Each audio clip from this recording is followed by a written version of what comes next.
Hello, my dear students. So we are doing lesson 4 of geography. The name of the chapter is climate. पिछली video में मैंने आपको चार important definitions बताई थी. I hope that you would have learned all those definitions and even you would have mentioned those definitions in your fair notebook. अगर अभी तक नहीं की है तो उन्हें कर ले. ठीक है. आज हमारा जो टॉपिक है, we are going to discuss about the cold weather season. आज हम सर्दियों की बात करने जा रहे हैं. सर्दियां कब से शुरू होती हैं और कब तक चलती हैं? आपको अच्छे से पता है नवंबर, दिसंबर, जनवरी के महीने में सर्दियां होती है, लेकिन एग्जैक्ट कब से कब तक वो मैं आज आपको बता दूंगा एक एक दिन के बारे में. इट बिगिंस फ्रॉम मिड नवंबर. आपकी सर्दियां शुरू हो जाती हैं 15 नवंबर के बाद से, और 15 नवंबर से पहले का मैं आपको अगली वीडियो में बताऊंगा. 15 नवंबर के बाद से सर्दियां शुरू हो जाती हैं, स्टेज टिल फैब. और आपको पता है कि मार्च में मौसम साफ हो जाता है, धूप होनी शुरू हो जाती है. ठीक है. तो फरवरी तक रहती है हमारी सर्दियां. December and January are the coldest months. दो अगर आपसे सबसे ठंडे महीने पूछे जाएं तो आप बता दीजिएगा sir December and January are the coldest months. नवंबर दिसंबर नहीं बताने हैं, December and January. Remember this thing. उसके बाद देखिए the temperature decreases from south to the north. Temperature घटता जाता है नीचे से ऊपर, साउथ से लेके नॉर्थ तक पूरे इंडिया में टेम्परेचर कम होता जाता है. अब बात करते हैं एवरेज टेम्परेचर. एवरेज टेम्परेचर हमारे नदर्न इंडिया में कितना रहता है, नॉर्थ की तरफ कितना रहता है.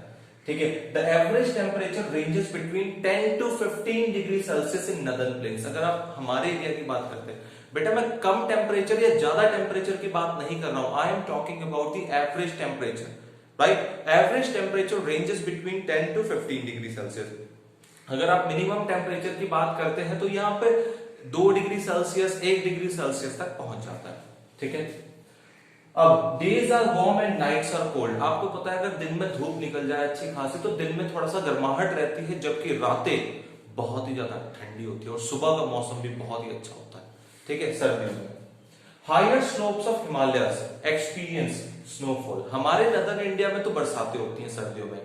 पिछली वीडियो में मैंने आपको एक टर्म बताई थी mahawat. The total amount of rainfall which is caused during the winter season is known as mahawat. हमारे एरिया में तो क्या होती है, बरसातें होती है. But if we are talking about the hilly areas, तो हिली एरियाज रिसीव स्नोफॉल. ठीक है. आपको पता है पहाड़ों की तरफ खूब बर्फबारी होती है, शिमला वगैरह की तरफ सर्दियों में. ठीक है. काफी टूरिस्ट सर्दियों में भी जाता है.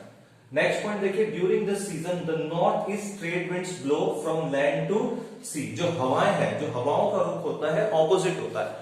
ऑपोजिट का मतलब इस बार जो हवाएं हैं वो लैंड टू सी. जब मैं आपको ऑनसेट ऑफ द मॉनसून पढ़ा रहा था तो मैंने आपको बताया था हवाओं का रुख ये है. ठीक. यानी कि समुद्र से जमीन की तरफ चल रही थी हवाएं. अब ऑपोजिट हो चुका है, जमीन से समुद्र की तरफ चल रही हैं, ऑपोजिट हवाएं चल रही हैं और ठंडी हवाएं होती हैं, नमी नहीं होती उसमें. ठीक है. लू पाला वगैरह पड़ता है, सॉरी पाला वगैरह पड़ता है, लू नहीं, लू गर्मियों में चलती है. और अच्छा, some amount of rainfall occurs on Tamil Nadu coast from these winds. इन्हीं हवाओं से तमिलनाडु में बरसात होगी, क्योंकि यहां पर जो डायरेक्शन रहती है वो समुद्र से ही रहती है. ये देखिए, ये हवा की डायरेक्शन ये कहां से आ रही है, समुद्र से. यहाँ पे कौन सा समुद्र है, बे ऑफ बंगाल. यहां से जो हवाएं आएंगी उसमें क्योंकि मॉइस्चर होगा वो पानी को लेकर आएंगे, इसलिए यहां पर खूब बरसातें होगी. ठीक है. सर्दियों में in the northern part of the country a fable high pressure region develops. हमारे तरफ किस तरह का रीजन डेवलप हो जाता है, high pressure region. High pressure region का मतलब कंजेस्टेड एरिया. आपको पता है ओस धुंध वगैरह खूब पड़ती है, फॉगी रीजन रहता है, तो वो हाई प्रेशर रीजन होता है. हाई प्रेशर और लो प्रेशर में आपको एक बार और अच्छे से पढ़ाऊंगा. ठीक है, अगली वीडियो में. तो विंड्स मूविंग आउटवर्ड्स. हवा का बहाव बाहर की तरफ होता है, रुख बाहर की तरफ होता है, जैसे कि मैंने इसमें बता दिया, लैंड टू सी की तरफ. The weather is normally marked by clear sky, low temperatures, low humidity and feeble variable winds. तो इसमें किस तरह का मौसम रहता है सर्दियों में, आपको पता है क्लियर स्काई, साफ सुथरा मौसम रहता है. दिन में धूप निकल जाती है, रातें बहुत ठंडी होती है, ये मैं आपको बात बता ही चुका हूं. टेम्परेचर काफी लो रहता है. ठीक है. और हाई प्रेशर रहता है. हाई प्रेशर का मतलब कंजेस्टेड टाइप का एरिया रहता है, धुंध वगैरह छाई रहती है ना. कई बार 11-11 बज जाते हैं धुंध को छटने में. लो humidity and feeble variable winds. तो इस तरह का रहता है आपका सर्दियों में. ठीक है. पूरा हिसाब किताब मुझे पूरी उम्मीद है आपको पता लग गया होगा कि हमारे देश में सर्दियां किस तरह की होती हैं, किस तरह की हवाओं का बहाव होता है उस दौरान.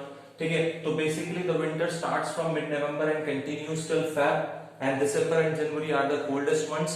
Winds blow from land to sea, हवाओं का जो डायरेक्शन है वो ऑपोजिट रहती है। तो ये सारी बातें आप समझ गए होंगे। ठीक है, अगली वीडियो में मैं आपको हॉट वेदर सीजन के बारे में बताने वाला हूं। Thank you class, thank you very much. इसको नोट डाउन कर लीजिएगा अच्छे से।